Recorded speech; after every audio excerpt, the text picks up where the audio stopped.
देखा मोरी पाखे बसी भागवत पढ़ुची माखिरे चषमा लगे दौची हेलो बा कहीं की जानी मो देवी को देखा और आजी मने पड़ुची हे बा देवी तू को सତରେ ମୋ ପାଖକୁ ଆସିବୁନି ଆସିବୁନି ତୋ ମା ପାଖକୁ ଆସିବୁନି ଭାଗବତରେ ପୁରା ଲେଖା ଅଛି ମର୍ତ୍ତ୍ୟ ମଣ୍ଡଳେ ଦେହ ବହି ଦେବତା ଉଇଲେ ବି ମରଇ ସୁଖ ଦୁଃଖ ଜୀବନ ମରଣ ଏସବୁ ତ ହଉଛି ସଂସାରର ନୀତି ବାପା ଆମ ସମସ୍ତଙ୍କୁ ତ ଦିନେ ନା ଦିନେ ଏ ସଂସାର ଛାଡ଼ି ଚାଲିଯିବାକୁ ପଡ଼ିବ ବାପା ଚାଲ ବାପା ଦଶ ତୁଠରେ ଟିକେ ଆପଣ କ୍ଷୀର ହେଇ ମୋ ଦେବୀ ପାଇଁ ମଧ୍ୟ ଟିକେ ଗପ କହିଦେଲେ ମୋ ଦେବୀର ଆତ୍ମାଟା ପରପୁରରେ ଶାନ୍ତି ପାଇବ ମୋ ନାତୁଣୀଙ୍କର ନ୍ୟାୟ ପାଇବନି ପାଇବ ବାପା ମୋ ଝିଅ ନିଶ୍ଚୟ ନ୍ୟାୟ ପାଇବ ସେଦିନ ମୋ ଝିଅର ସବୁକୁ ଦେଖି ସାରିଲା ପରେ ମୋ ଆଖିରେ ଯେତେ ଲୁହ ଯାଇଛି ମୋ ଝିଅକୁ ନ୍ୟାୟ ନ ମିଳିବା ଯାଏ ମୁଁ ବଞ୍ଚି ପାରିବିନି ମୋ ଝିଅକୁ ନିଶ୍ଚୟ ନ୍ୟାୟ ମିଳିବ ଆଉ ସେ କିଶୋର ବଡ଼ ଖଣ୍ଡର ନନ୍ଦନର ବଡ଼ ଖଣ୍ଡ ଫାଶୀ ପାଇବ ସେ ନନ୍ଦନର ବଡ଼ ଖଣ୍ଡ ନନ୍ଦନର ବଡ଼ ଖଣ୍ଡକୁ ଫାଶୀ ହେଇଗଲେ ଆମ ଦେବୀ କ'ଣ ଫେରି ଆସିବ ଛୋଳା ପାଇଁ ଓକିଲାତି କରିବାକୁ ଚାଲି ଆସିଲୁ ନା 10 ତୁଠରେ ଝିଆରୀ ପାଇଁ କ୍ଷୀର ହବାକୁ ଚାଲି ଆସିଲୁ ଭାଇ ମୋ କଥା ଟିକେ ବୁଝିବାକୁ ଚେଷ୍ଟା କର ତମେ କୋର୍ଟ କଚେରୀ ନ ଦୌଡ଼ି ବରଂ ଭଲ ହବ ଘରେ ବସ ଏଥିରେ ଆମ ସମସ୍ତଙ୍କର ମଙ୍ଗଳ ହବ କି ମଙ୍ଗଳ କଥା କହୁଛ ତମେ ଆରେ କି ମଙ୍ଗଳ କଥା କହୁଛ ଆମ ଛୋଳାଟା କ'ଣ ମୋ ଝିଅକୁ ମୋତେ ଫେରାଇ ଦେଇପାରିବ ମୋ ଝିଅଟାକୁ କୋର୍ଟଟା ଉଠେଇ ଦେଲେ ମୋ ବାପା ତମ ନାଁରେ 3 ତାଲା ବିଲ୍ଡିଂ କରିଦେବେ ଆଉ ଏତେ ଟଙ୍କା ଦେବେ ଯେ ଖାଇଲେ ପିଇଲେ ବି ସରିବନି ବାପା ମୁଁ ମୋ ଶ୍ୱଶୁରଙ୍କ ସହିତ କଥା ହେଇଛି ସେ ଆମ ସବୁ ଋଣ ଟଙ୍କା ଛାଡ଼ କରିଦେବେ ଆଉ ମୋ ବନ୍ଧକ ଥିବେ ଜମିକୁ ମଧ୍ୟ ଫେରେଇ ଦେବେ हे चिन्मय रख शर्मा କରିପାରିବ ତୁମେ ଏ ଘର ଜମି କାହା ଲାଗି ବୁଝା ପଡ଼ିଛି କେବଳ ତମରି ଲାଗି ଏ ଘର ମୁରାଜି ବୁଝା ପଡ଼ିଯାଇଛି ତମେ ମୋତେ ପାଠ ପଢ଼ି ମଣିଷ କରିଛ ବୋଲି ମୋର କ'ଣ କିଛି ସମ୍ମାନ ନାହିଁ ଆତ୍ମସମ୍ମାନ ନାହିଁ ଖୁସି ବୋଲି କିଛି ନାହିଁ କୋଉ ଖୁସି କଥା କହୁଛ ତମେ ଆରେ କେବଳ ନିଜର ଖୁସି ପାଇଁ ଗୋଛାର ପରିବାର ଭେଦ ହେଇ ରଥ ସମ୍ଭାଳି ଗଲ କେବଳ ନିଜର ଖୁସି ପାଇଁ ଏ ଘରେ ମୋ ବାପାଙ୍କୁ ଛାଡ଼ି ଯାଇ ବ୍ରାହ୍ମଣ ଘରେ ରହିଲା ଆଉ କୋଉ ଖୁସିଟା ବାକି ରହିଗଲା ତମର ନା ତମେ ମୋତେ ବଡ଼ ଝିଅ ବଡ଼ ହିସାବ ମାଗୁଛ ଇଏ କାହାକୁ ହିସାବ ମାଗୁଛି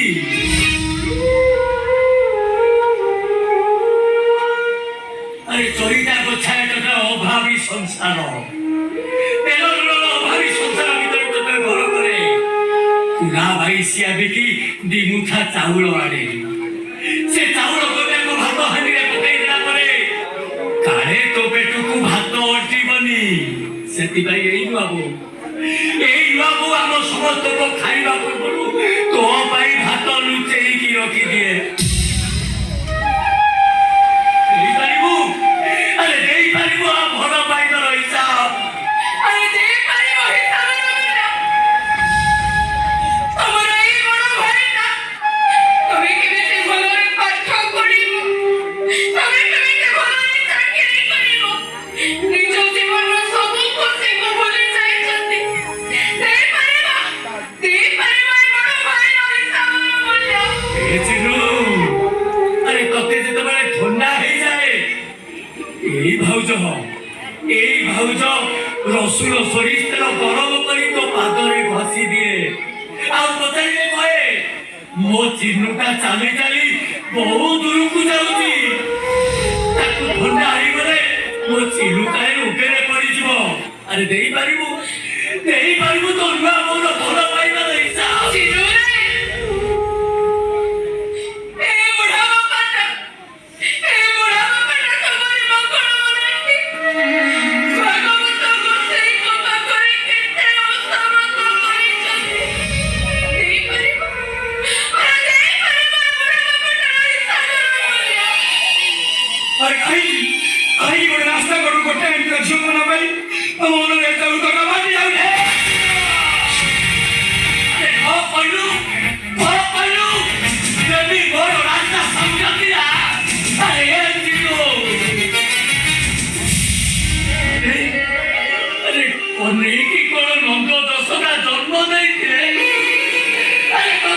ବନ୍ଦେଇ ଭାଇ ନନ୍ଦ ଯଶୋଦା ଦିଗ ଯାକ ପାଗଳ ହେଇଯାଉଥିଲେ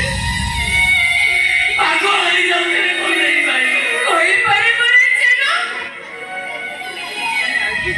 କହିପାରିବ କାହା ପାଇଁ ନନ୍ଦନସ୍ଥାନ ମୋ ଝିଅଟା ମୋ ପାଇଁ କଳା କନାଇ ଠାରୁ ଆହୁରି ବଡ଼ ଆମ ଝିଅଟାକୁ ଛାଡ଼ିଦେଲେ ମୋ ଏ ଘରଟା ଖାଲି ଅନ୍ଧାର ଅନ୍ଧାର ଅନ୍ଧାର।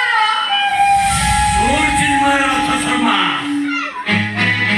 ମୁଁ ଯଦି ଏ ପଇସା କଥା ଭାଇ ହେଇଯାଉ ଯଦି ନିରା କଥା ପୁଅ ହେଇଯାଉ ଯଦି ଏ କଥା ରକ୍ତ ତୋ ଦିହରେ ସବାଇ କହୁଥିବ ତାହେଲେ ମୋ ଝିଅ ଦେବିକି ତୁ ନିଶ୍ଚୟ ନ୍ୟାୟ ଦେବୁ। ନିଶ୍ଚୟ ସମ୍ଭବ। ଆରେ କାହିଁକି ଅସମ୍ଭବ? କାହିଁକି ସମ୍ଭବ ନୁହେଁ? ତାହେଲେ ମୁଁ କହିବି କୁକୁଡ଼ା ନ କର ତୁରା କୁକୁର କୁକୁର ତୁ ଗୋଟାଏ। ତମର ଏତେ ସାହସ? ତମର ଏତେ ସାହସ ତମେ ତମ ଶ୍ୱଶୁର ଉପରକୁ ହାତ ଉଠେଇ ମାରାମାରି କରୁଛ। ତମେ ନାରୀ ନୁହ ତମେ ହଉଛ ଗୋଟେ ନାଗୁଣୀ। କଣ ହେଲା? ମୁଁ ଗୋଟେ ନାଗୁଣୀ ନାଗୁଣୀ ନୁହଁ।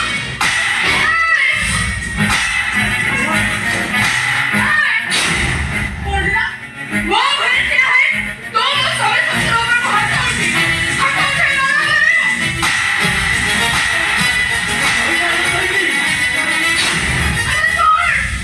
ତୁ ହେଇପାରୁ ଶ୍ରେଷ୍ଠ ଜାତିର ତୁ ହେଇପାରୁ ବ୍ରାହ୍ମଣ ଘରର ତାପରେ ବି ତୋର ମନେ ରଖିବା ଦରକାର ତୁ ହଉଛୁ ଏ ଚିନ୍ମୟ ଗୋଚ୍ଛାୟତର ସ୍ତ୍ରୀ।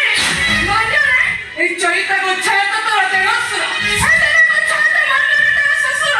ମନେ ରଖ ସମ୍ବିଧାନକୁ କେହି କେବେ କାଟି ପାରିବେନି ଆଉ ଶୃଙ୍ଗାରକୁ ଯେତେ ନିରାପତ୍ତାରେ ବୁଣେଇ ଦେବେ କେବେ ବି ସିଂହ ହେଇପାରେ ନା। ସମ୍ବିଧାନକୁ କେହି କେବେ କାଟି ପାରେନି। ମୁଁ କହୁଛି ମୋ ଝିଅ ଦେବେ ନିଶ୍ଚୟ ନ୍ୟାୟ ପାଇବ ଆଉ ତୋର ରାକ୍ଷସ ଭାଇଟା ଫାଶୀ ପାଇବ ଫାଶୀ। ଏଥର ଭାଇର କିଛି ହୁଏ ତମମାନଙ୍କୁ କାହାକୁ ଶାନ୍ତିରେ ଶୁଆଇ ଦେବିନି। କଥାଟା ପୁରା ଭୟଙ୍କର ହେଇଯିବ। ଏ ଚିନ୍ମୟ ରଥ ଶର୍ମାର ଶେଷ କଥା ଶୁଣିବ ଯଦି ଅନୁମାନ ବଡ଼ ପୂଜ ତାହେଲେ କେସ୍ ବିରୋଧରେ ମୁଁ ଲଢ଼ୁ ଆଉ ଦେଖିବି ତମେ ମାନେ ଦେବିକି କେମିତି ନ୍ୟାୟ କରୁ।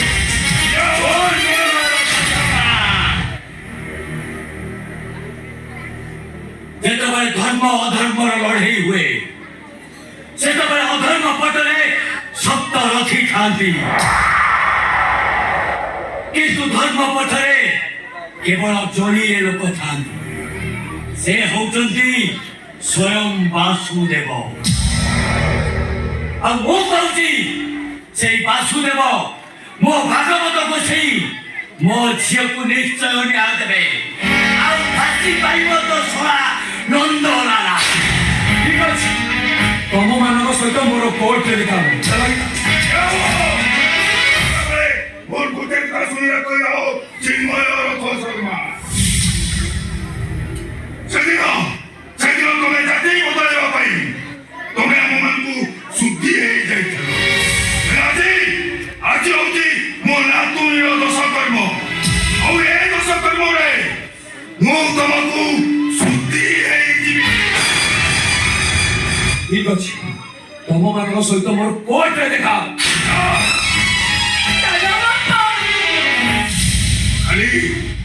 ଖାଲି ଏତିକି କହିବି ମୋ ନାତୁଣୀ ପାଇଁ ମୋ ପାଟିରୁ ଖାଲି ବାହାରିବ ହରେ କୃଷ୍ଣ ବୋଲି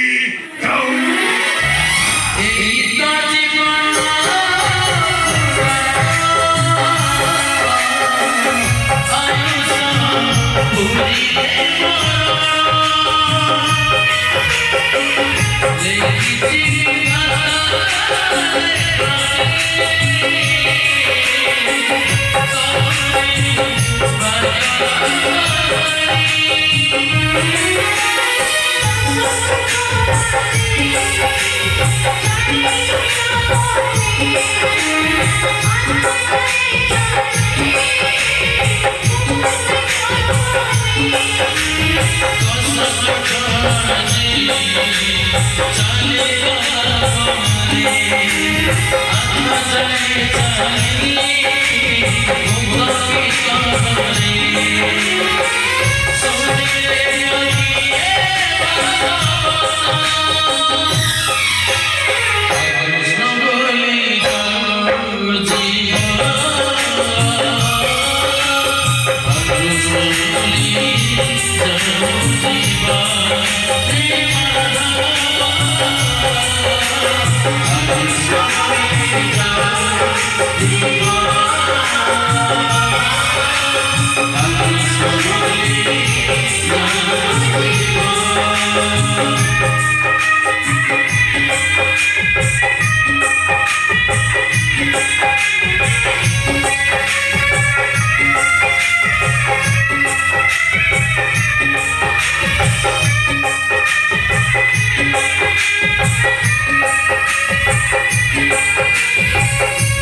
Thank you.